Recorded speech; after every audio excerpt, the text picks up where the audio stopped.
Vous avez vu tout ce qui s'est passé avec le ticket que l'Union Sacrée a présenté, qui a finalement été rejeté par les députés de l'Union Sacrée même. Et puis hier, finalement, vers la soirée, il y a eu finalement la commission qui a publié les candidatures qui ont été réceptionnées. Heureusement, aujourd'hui, nous nous retrouvons dans une situation où M. Mbosso, à lui seul, décide de s'accaparer du fonctionnement de toute une institution.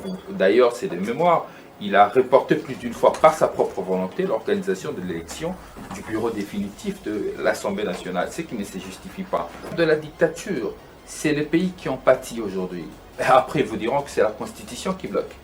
Après, ils vous diront que c'est Sanga qui bloque. Après, ils vous diront que c'est Katumbi qui bloque. Mais en réalité, ce qui bloque ce pays, c'est les appétits gloutons de ce présidium de l'Union Sacrée, mais aussi de Félix Tshisekedi, qui à lui seul veut s'accaparer de ce trois pouvoirs de l'État qui est censé être de pouvoirs séparés.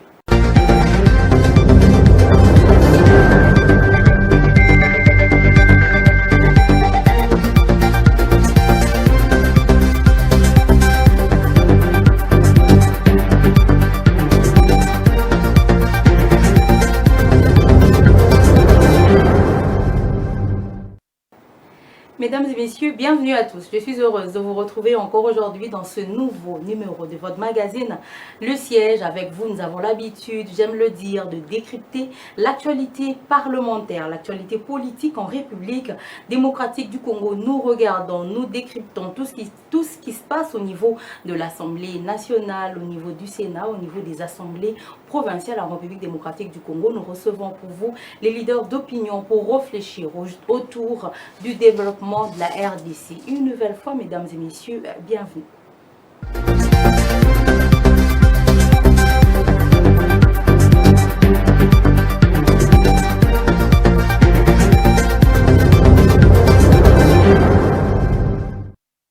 Aujourd'hui, j'ai l'insigne honneur de recevoir M. Rodrigue Ramazani, le porte-parole du parti Envol. Avec lui, nous allons revenir un peu sur l'actualité parlementaire, les élections du bureau définitif, également sur ce qui défraie la chronique en RDC, la révision de la Constitution. Je vous prie plutôt de suivre calmement cette émission.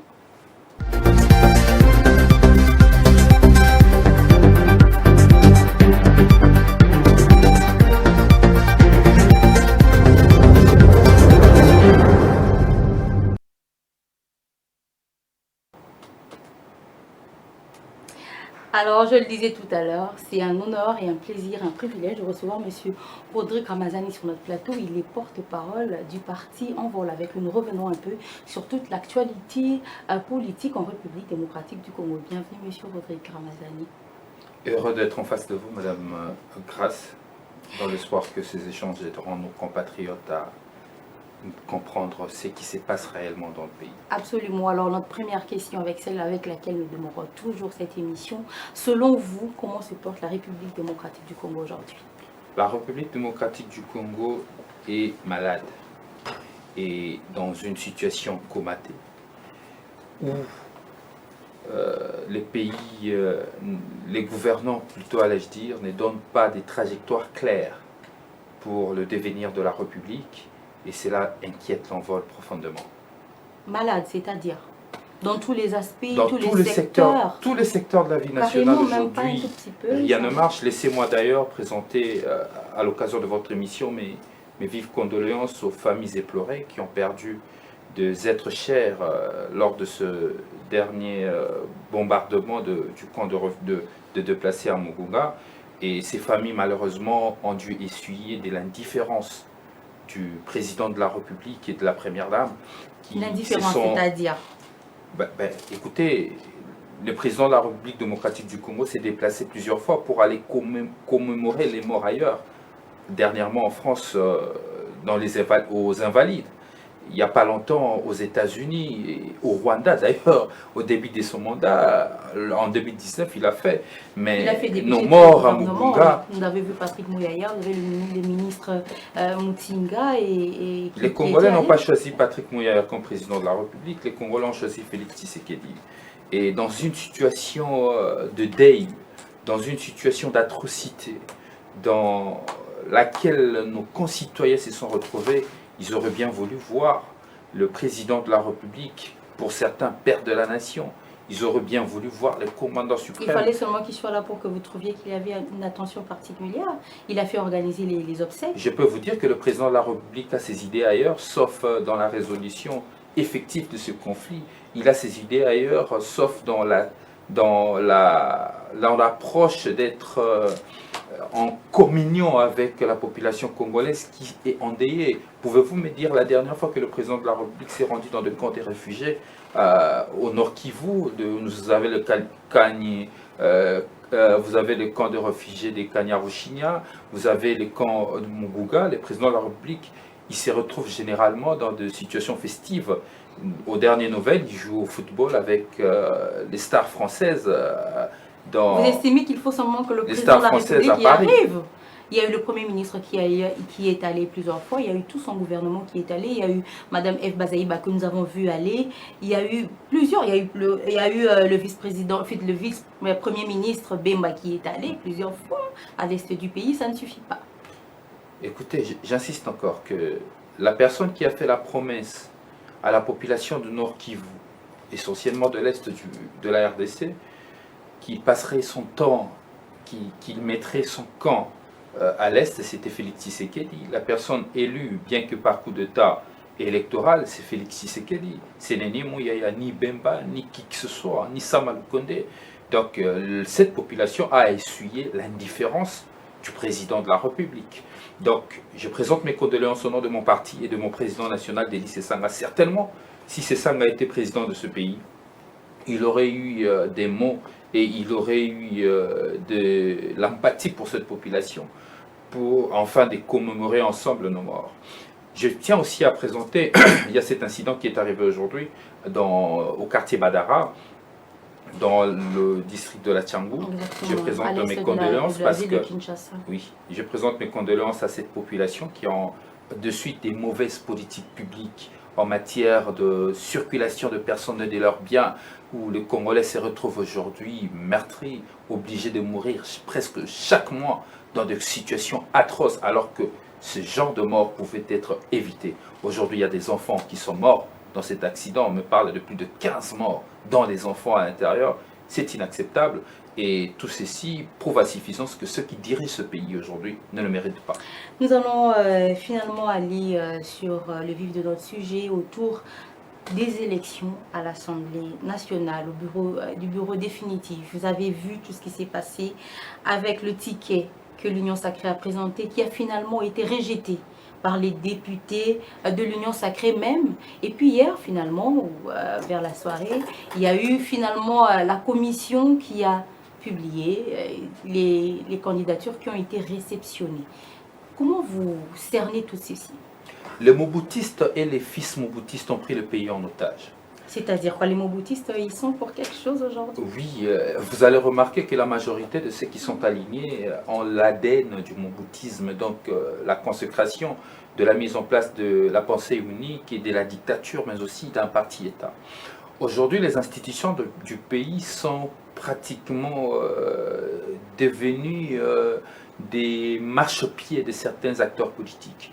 Chose que la Constitution de 2006 n'avait pas voulu. La Constitution avait voulu que nous puissions avoir des institutions qui permettront à la République démocratique du Congo de retrouver sa lettre de noblesse. Que malheureusement aujourd'hui nous nous retrouvons dans une situation où M. Mbosso, à lui seul, décide de s'accaparer du fonctionnement de toute une institution. D'ailleurs, c'est des mémoires. Il a reporté plus d'une fois par sa propre volonté l'organisation de l'élection du bureau définitif de l'Assemblée nationale, ce qui ne se justifie pas. En réalité, mais il s'agit du présidium qui décide, il ne s'agit pas simplement de M. Mbosso qui décide. Je tiens à rappeler que le présidium de l'Union sacrée est un fait privé. Il est inacceptable de lire un communiqué de l'Assemblée nationale qui reporte l'élection d'une institution de la République parce que les députés sont allés en campagne électorale pour devenir gouverneur ou sénateur. Ce sont des faits privés. On ne peut pas bloquer toute une république parce qu'il y a 2-3 individus qui décident d'avoir des ambitions démesurées. Ça, c'est inacceptable. Et aujourd'hui, ce que nos compatriotes doivent retenir aujourd'hui est que la République est caporalisée. Les institutions de la République sont caporalisées et que les faits privés prennent des déçus sur l'État et ça devient de plus en plus inquiétant. Nous, au sein de l'Envol, à travers le projet La refondation du Congo, ces projets portés par Delis et Sanga, nous avions une vision pour le devenir de ce pays. Et nous avions une manière de voir la conduite des institutions de ce pays. Il est temps aujourd'hui qu'on arrête de privatiser l'État. Pour nous, parmi les 5 piliers, nous parlons le respect du bien commun. Nous disons le renforcement de fonctionnement des institutions. C'est dans la refondation du Congo. Et face à ce que nous voyons aujourd'hui, cela me pousse à dire qu'aujourd'hui, les Congolais ont une alternative crédible. Et cette alternative crédible, c'est la refondation du Congo, le projet de l'Envol. Nous sommes cette alternative des errements du pouvoir actuel. Nous sommes l'alternative des erreurs du pouvoir de Tshisekedi. Aujourd'hui, c'est décevant de constater que rien ne marche dans la République. Les députés de l'Union sacrée ont dénoncé eux-mêmes. Ils ont finalement dénoncé, ils ont finalement aussi proposé plusieurs autres candidatures qui n'ont pas été retenues. Il ne s'agit pas, eux aussi, il ne s'agit pas forcément d'une dictature, ils ont quand même dénoncé. Non, mais moi je suis au-delà même de la dictature. C'est les pays qui ont pâti aujourd'hui. Après, ils vous diront que c'est la Constitution qui bloque. Après, ils vous diront que c'est Sanga qui bloque. Après, ils vous diront que c'est Katumbi qui bloque. Mais en réalité, ce qui bloque ce pays, c'est les appétits gloutons de ce présidium de l'Union sacrée, mais aussi de Félix Tshisekedi, qui à lui seul veut s'accaparer de ces trois pouvoirs de l'État qui est censé être de pouvoirs séparés. Vous vous souviendrez de cette théorie de Montesquieu, de la séparation du pouvoir. Le pouvoir doit être séparé pour que le pouvoir puisse arrêter le pouvoir. Lorsque Félix Tshisekedi lui seul doit décider qui doit être président de l'Assemblée nationale ou du Sénat, lorsque Félix Tshisekedi lui seul doit décider quel est le projet qui doit être exécuté ou pas dans son cabinet présidentiel en mettant en place ce qu'on appelle un gouvernement parallèle, vous vous rendez compte que la République est dans la rue. La République est dans la rue depuis que Tshisekedi est au pouvoir. La République est dans la rue parce que ceux qui sont au pouvoir s'ébattent pour se partager les gâteaux et non servir les Congolais. Le président ne devait donc pas présenter un ticket à l'Assemblée nationale. Le président l'a présenté pour toutes les élections, que ce soit au gouvernorat, aussi. Pourquoi le président ne pouvait pas présenter des Ils peuvent faire ce qu'ils veulent, tant qu'ils sont dans leur sphère privée. Mais lorsqu'il s'agit de la conduite de la nation, ils doivent avoir un peu le sens de responsabilité. Ce qui se passe aujourd'hui, c'est de l'irresponsabilité de ceux qui sont au pouvoir, parce que, vous et moi, on est d'accord que le pays est bloqué. Les institutions ne fonctionnent pas comme il se doit. J'aurais appris que le gouvernement, s'il n'arrive toujours pas, parce qu'il n'y a pas un bureau définitif. C'est d'ailleurs la parole du secrétaire général d'Edi Depes qui explique, comme il n'y a pas de bureau définitif, tant qu'il n'y aura pas de bureau définitif, il n'y aura pas de gouvernement. Dans un pays où l'administration publique est amorphe, est inexistante, quasi inexistante, je tiens même à souligner, vous vous retrouvez dans un pays qui n'a pas de gouvernement. Et par-dessus de tout, dans un pays où la population est pauvre, qui contribue dans le trésor public, cette population qui gagne la journée par le salaire minimum interprofessionnel garanti, 7 075 francs, vous vous retrouvez avec 2 premiers ministres. Et certaines personnes pensent que c'est normal. 2 premiers ministres qui coûtent au trésor public, c'est inacceptable. Ici, je tiens ici à tirer la sonnette d'alarme, demander à ceux qui gouvernent aujourd'hui d'avoir un peu de sens élevé de responsabilité pour regarder la souffrance de notre population. Mais on vous dira qu'il n'y a aucune loi qui interdit, puisque vous avez cité son nom, au député Christophe Mbosso de se représenter. Il n'y a aucune loi qui lui interdit. Les ambitions restent privées. Il peut se représenter s'il veut. Mais si sa personne commence à bloquer le fonctionnement des institutions, le fonctionnement de l'État, ça devient un problème. Comment ça? Simplement parce qu'on a repoussé le calendrier?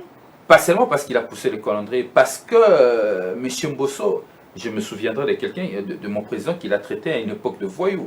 Et aujourd'hui, ça se démontre, le voyou, c'est la personne qui bloque l'État pour ses intérêts personnels. Le voyou, c'est la personne qui ne pense qu'à lui et qui ne pense pas au peuple. Les voyous, c'est la personne qui était président de l'Assemblée nationale et qui est prêt à se rabattre jusqu'au poste de rapporteur adjoint. Le plus important, c'est de se servir et non de servir l'État. Il faut rappeler aux Congolais que le rôle d'un acteur politique, le rôle de ceux qui détiennent la gouvernance du pays, c'est de servir et non de se servir. Monsieur Mbosso, en tout cas, je peux On vous va dire... éviter de réciter son nom autant de fois sur cette émission. Non, mais écoutez, c'est une personnalité publique, hein, on parle de moi aussi. Hein. On peut parler de M. Mbosso comme on parle de tout le monde. M. Mbosso, à lui seul, il bloque le fonctionnement du pays, donc M. Mbosso veut se servir et non servir. Nous allons revenir un peu sur ce que vous désiriez voir pour les 5 prochaines années à l'Assemblée nationale. Quelle loi pensez-vous être plus utile pour la population? Parce que finalement, c'est ce qui se dit. Les députés ne font pas leur travail, que ce soit en termes de contrôle parlementaire ou en termes d'élection. Ils votent des lois qui finalement n'ont pas de répercussions directes sur la population. Le problème dans ce pays, madame, ce n'est pas de loi. Les lois, nous en avons. Moi, je l'ai toujours dit, nous avons une très bonne législation. C'est vrai que, comme toute œuvre humaine, cela nécessite tant soit peu de réformes, des améliorations. Les problèmes dans ce pays que nous avons, c'est les acteurs, les autorités. Nous, à l'envol, ensemble avec des lycéens, dans notre philosophie, nous avons toujours l'habitude de dire que l'autorité ne tient que par l'exemplarité. Les problèmes de ce pays, c'est l'exemplarité des autorités. Je peux vous dire qu'il existe des lois dans ce pays qui interdit, notamment le code de la route, qui interdit à toute personne de prendre le sens contraire, le sens unique, comme on l'appelle. Mais ici, vous avez des autorités qui bypassent cette loi, qui sont au-dessus de la loi, qui, à tout bout de champ, prennent le sens contraire pour se faire plaisir, au détriment de la population. Et lorsque la population s'est méconduite, c'est simplement parce qu'au devant, il n'y a pas d'exemplarité. Nous, dans la refondation du Congo... Simplement, vous êtes sûr? Ou bien il y a aussi, au-delà de ça, une éducation citoyenne et civique qu'on doit inculquer à la population? Je vais prendre un exemple imagé, pour faciliter la compréhension de tous. Nous sommes dans une maison. Vous êtes fille dans une maison, évidemment, parce que vous avez des parents. Dans votre maison, chaque jour, votre père vous fait la démonstration de l'ivresse. Chaque fois qu'il rentre dans la maison, il rentre, s'est vomissant dans les habits, s'est faisant ses propres besoins sur lui-même. Pensez-vous que le lendemain matin, quand vous vous réveillez, vous avez le même regard de votre père? C'est votre père, évidemment, vous reconnaissez en lui, mais que malheureusement, vous n'avez plus la même exemplarité de ce qu'il peut être, qui doit être pour vous en termes d'image. Vous êtes dans une maison avec votre mère, qui, en lieu et place d'être une femme modèle pour son mari, il passe son temps à je ne préfère pas citer pour le respect de la femme, à aller à l'encontre de principes qui doivent conduire la fidélité dans le mariage. Pensez-vous que vous aurez le même regard de votre mère? C'est la même chose dans la conduite de l'État. C'est pourquoi nous, en vol, nous disons, l'autorité ne tient que dans l'exemplarité. Une autorité qui dit que la rétrocommission est légalisée, serez-vous étonné de voir qu'un de ses collaborateurs a surfacturé le forage d'eau à 300 000 $? Non, c'est normal parce que dans ce pays, la rétrocommission a été légalisée par le président de la République. Le problème du Congo... Il s'agit aussi de l'impunité, il ne s'agit pas forcément simplement des autorités. Non, il s'agit de l'exemplarité. On parle aussi parce qu'on parlait des lois, on ne les applique pas à la lettre finalement. Voilà, ça veut dire si les lois ne sont pas appliquées par la lettre, il y a quelqu'un qui favorise la non-applicabilité de la loi. Cette personne détient à lui seul le pouvoir judiciaire, législatif et exécutif. À tout moment, il peut décider qu'un de ses copains en prison, bien qu'arrêté par la justice, il peut décider à la télévision, nationale, dire que, vous voyez, la personne qui est arrêtée pour détournement de fonds publics, c'est un homme honnête. C'est un homme qui jouera un grand rôle dans ce pays. Et après, la personne, vous êtes étonné que la personne soit acquittée par la justice et après qu'il soit nommé ministre à l'économie, vice-premier ministre à l'économie. Si la justice n'a pas trouvé des faits probants pour l'inculper. Oui, bizarrement, la justice ne trouve pas de faits probants pour inculper ceux qui sont au pouvoir, mais elle trouve toujours de faits pour inculper ceux qui sont dans l'opposition. Ça veut simplement dire qu'il y a quelqu'un qui a la manette du pouvoir judiciaire et qui le manipule à souhait. Donc, finalement, dans les 5 prochaines années, pour vous, il faudrait que les députés nationaux soient plus exemplaires pour que ces lois puissent être appliquées. Les autorités de manière générale doivent être exemplaires. Vous savez, dans ce pays, entre 1997 et 1998, nous avons vécu sous le régime du Kabila le Père, qui nous a démontré à suffisance beaucoup d'exemplarité. Et dans la cité, il y avait beaucoup de choses qui avaient changé. Nous qui avons vécu encore cette époque, nous le savons un peu. Il y avait moins de vols, parce que le Congolais avait peur. Parce que Kabila le Père ne les tolérait pas. Et encore à l'époque, je me souviens, je ne sais pas, en tout cas je le dis avec beaucoup de pincettes, j'ai comme l'impression que tous les mouvanciers de l'époque Kabila le Père beaucoup sont finis, ils n'ont pas fini milliardaires, comme c'est le cas aujourd'hui. Hein. Kazadi qui fait ce qu'il veut, il construit des châteaux, il construit des villas. Kabouya qui nous dit qu'il n'est pas né pour vivre comme un pauvre, et ainsi de suite, alors que la population vit sous le seuil de la pauvreté. Mais sous Kabila le père, on peut citer le nom, Mahampanga Mwanananga, Gaïtan Kakuji et consorts. Tous ces mouvanciers, lorsqu'on le regarde aujourd'hui, même Didier Moumengi qui est resté actif, on constate que ce ne sont pas des gens qui vivent dans une forme d'aisance, de fortune exagérée, comme nous le vivons avec tous les anciens kabylistes de fils. Donc ça veut dire qu'il y a un problème d'exemplarité qui se pose, et nous l'envol comme une alternative, nous nous proposons toujours comme cette alternative crédible. L'envol s'est dit que nous, une fois au pouvoir, parce que nous l'envol, et Délice, c'est ça, nous n'avons pas encore abandonné nos ambitions à gouverner ce pays. Parce que nous avons un projet qui s'appelle la refondation du Congo. Nous avons une idée en termes d'autorité qui est l'exemplarité des autorités. Nous allons implémenter les changements. Les problèmes aujourd'hui, avec ceux qui gouvernent, il n'y a aucune vision, il n'y a pas de trajectoire, il n'y a rien. C'est vide, c'est nul.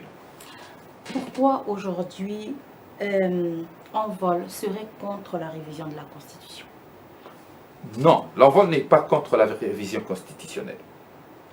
Parce que l'envol lui-même, depuis 2019, l'envol a travaillé pour la révision constitutionnelle. En mois de novembre 2019, je le dis à la souvenance de Congolais, l'envol avait lancé dans la province de la Tchopo la collecte des signatures pour la révision constitutionnelle, et nous avons recueilli plus de 100 000 signatures. Donc l'envol ne peut pas être contre la révision constitutionnelle, parce que nous en sommes auteurs. Nous estimons que notre constitution a des faiblesses, mais cette constitution a aussi des forces. Il faut améliorer ces faiblesses en vue de renforcer et consolider notre démocratie. Quelles sont les faiblesses qu'il y a dans la constitution, par exemple ? La faiblesse, c'est notamment le cas des élections dans ce pays. Les élections indirectes qui est devenue une bourse de valeur, où c'est le plus offrant qui gagne. C'est indécent. Vous avez notre système de décentralisation qui est fébrile, qu'il faut renforcer. Vous avez la question de double nationalité. Vous avez plusieurs questions, notamment la question sur l'administration de la justice. Est-ce qu'on doit se poser la question, il faut laisser la justice entre le mains seulement de juges? Pourquoi ne pas réformer les conseils d'État, introduire la société civile pour que la société elle-même puisse avoir un regard sur ce sujet aussi important? Ces propositions de loi existent. Nous l'avons déposée à l'Assemblée nationale au mois de novembre 2020. Et au mois de mars 2022, c'était aligné pour débat à l'Assemblée nationale. S'il n'y a pas eu de débat, c'est parce que le pays est sous état de siège. Délice Sanga lui-même s'est mis sur la tribune de l'Assemblée nationale pour demander la suspension de ce débat. Parce que la Constitution elle-même interdit toute révision constitutionnelle si le pays est sous état de siège, état de guerre, état d'urgence ou en cas d'intérim. Article 219 de notre Constitution. Maintenant, ce que les gens ne veulent pas dire, Félix Tshisekedi ne veut pas réviser la Constitution. Félix Tshisekedi veut changer la Constitution. Qu'est-ce qui vous fait affirmer ça? Mais c'est parce qu'il a dit à Paris, il a dit qu'il va mettre en place une commission qui va travailler sur l'élaboration d'une constitution en vue de doter la République démocratique du Congo d'une constitution digne de ce nom. Le problème aujourd'hui, c'est le changement et non la révision. Nous ne sommes pas contre la révision, mais la question qui se pose sur la révision aujourd'hui, c'est l'opportunité. Quelle est l'opportunité aujourd'hui de réviser la Constitution alors que le pays est occupé? Moi, je pense même que c'est un débat indécent. Le président de la République, malpropre ce débat, lui étant que garant de la nation, sachant que le pays est occupé, il ne peut pas soulever une telle question en cette période. Mais la révision de la Constitution n'a pas été simplement évoquée sous Félix Tshisekedi, sous Kabila déjà avait été évoquée. Mais le pays n'était pas en guerre. Personne ne voulait parce qu'on pensait qu'il va vouloir rester, il va vouloir s'éterniser au pouvoir. Madame Chako, même nous quand on a proposé, je vous dis que nous on a proposé la révision constitutionnelle, nous ne sommes pas contre. Le problème qui se pose aujourd'hui, c'est l'opportunité. Vous imaginez que les bombes tombent à Mugunga, les Congolais meurent, plus de 30 Congolais meurent à Mugunga, plusieurs déplacés, plus de 2 millions de déplacés. Ils attendent qu'à Kinshasa, vous êtes en train de débattre sur la révision, le changement de la Constitution. Est-ce que cela est une priorité? Révision, oui, mais aujourd'hui, ce n'est pas une priorité. Ce n'est pas une priorité. Selon vous, la position, c'est que ce n'est pas une priorité. Ce n'est pas une priorité aujourd'hui. La priorité est que M. Tshisekedi doit aider la République à finir la guerre que lui a commencée. Parce que cette guerre, c'est la suite de ses mauvaises décisions. Nous sommes là parce qu'il a pris de mauvaises décisions. Il s'est approché au Rwanda et au Ouganda et il a invité les M23 à Kinshasa. Nous sommes dans cette situation à cause de ces mauvaises décisions. Donc il n'a qu'à finir d'abord cette guerre. Ensuite, nous parlerons de la révision. Chose que l'envol n'est pas contre. Nous ne sommes pas contre la révision, mais il n'y a aucune opportunité. Nous sommes contre le changement de la Constitution. Le changement de la Constitution appelle... Le changement de la Constitution signifie quoi entre changement et révision? La différence est que lorsqu'on revise une Constitution, on revise quelques dispositions de la Constitution, mais on garde la même Constitution. Lorsqu'on change de Constitution, on change de République. Nous ne serons plus aux 3e République, nous allons passer à la 4e République. Ce qui va imposer en sorte que tous les 2 mandats de M. Tshisekedi tombera à l'eau, il aura la possibilité de s'y reconduire. C'est ça son souci. C'est de s'éterniser au pouvoir. Comment êtes-vous sûr que c'est ça son souci? Moi, je peux vous dire, il faut lire entre les lignes, écouter les cadres de l'UDPS lorsque vous parlez. Vous savez, l'UDPS a toujours eu ses fantasmes pour la Constitution de 1967. Cette Constitution rédigée par M. Tshisekedi, qui avait instauré un parti unique et qui avait instauré la pensée unique, faisant de Mobutu un dictateur. Certainement, M. Tshisekedi aujourd'hui et ses affiliés pensent M. Tshisekedi a toujours clamé être le plus démocrate possible. Il a laissé concourir quand même trois députés pour le poste de président de l'Assemblée nationale. Écoutez, M. Tshisekedi, d'abord, son souci, c'est de changer la Constitution pour faire de son parti un parti-État. Ensuite, que lui-même devient un petit Mobutu. Et chose que je demande aux Congolais de ne pas accepter, d'y résister. Vous faites des affirmations, là. Et des deux, il faut éviter, il faut connaître l'homme. Moi, je connais M. Tshisekedi pour avoir été un des jeunes du Rassemblement. Nous l'avions fréquenté 2 ou 3 fois, échangé. M. Tshisekedi, c'est le genre de personne qui a l'habitude de dire une chose et de faire le contraire. Il a dit aux Congolais, il n'y a pas longtemps, qu'à la moindre escarmouche, il va s'attaquer au Rwanda. Quelques temps après, il commence à faire le contraire. Mais il devait rassembler les 2 chambres qui ne sont pas complètes. Il va les rassembler pour lorsque vous lisez notre Constitution, il suffit pour le président de prendre une ordonnance pour déclarer la guerre. Ensuite, c'est les 2 chambres qui entérinent. Donc, il prend une ordonnance, il déclare la guerre, ensuite les 2 chambres entérinent. Aujourd'hui, M. Tshisekedi dit qu'il ne fera plus la guerre au Rwanda.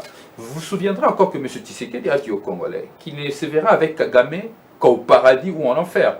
Aujourd'hui, il se pavane autour du monde en dépassant l'argent de l'État pour rencontrer M. Kagame. Il veut que les Français convainquent M. Kagame pour qu'il se mette sur autour d'une table et discuter.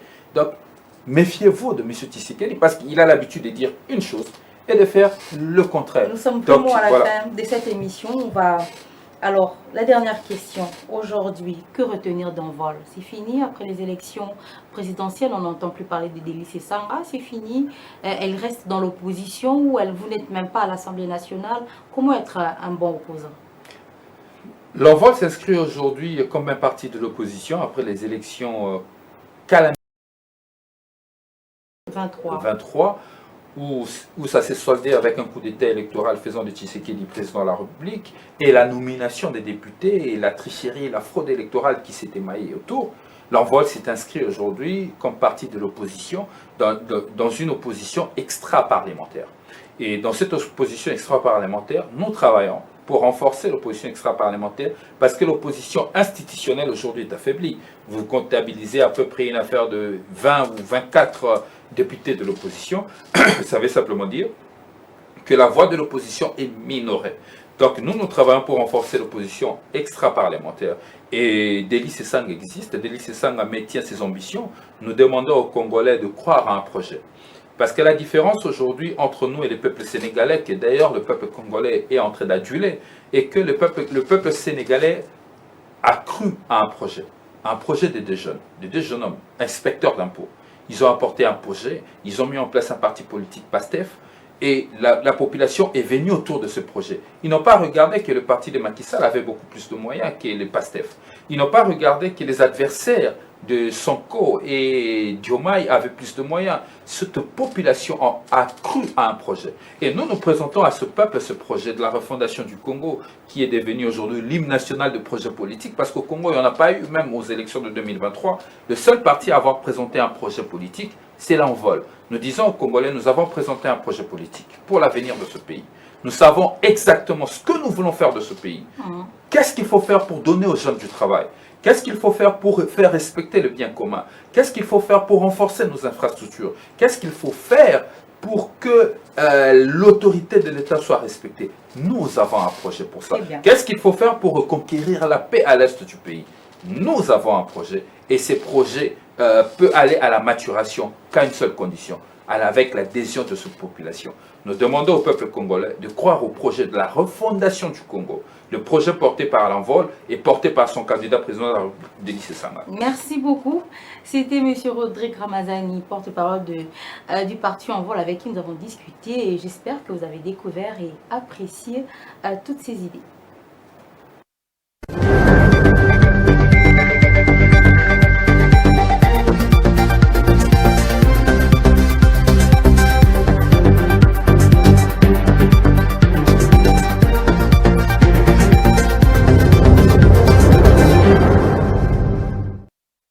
Voilà, c'est la fin de cette émission. J'ai eu le plaisir de vous la présenter comme chaque semaine. Merci à toute cette équipe qui m'a accompagné encore en ce jour. Je vous retrouve très prochainement avec le même plaisir et sur les mêmes canaux de diffusion. Au revoir.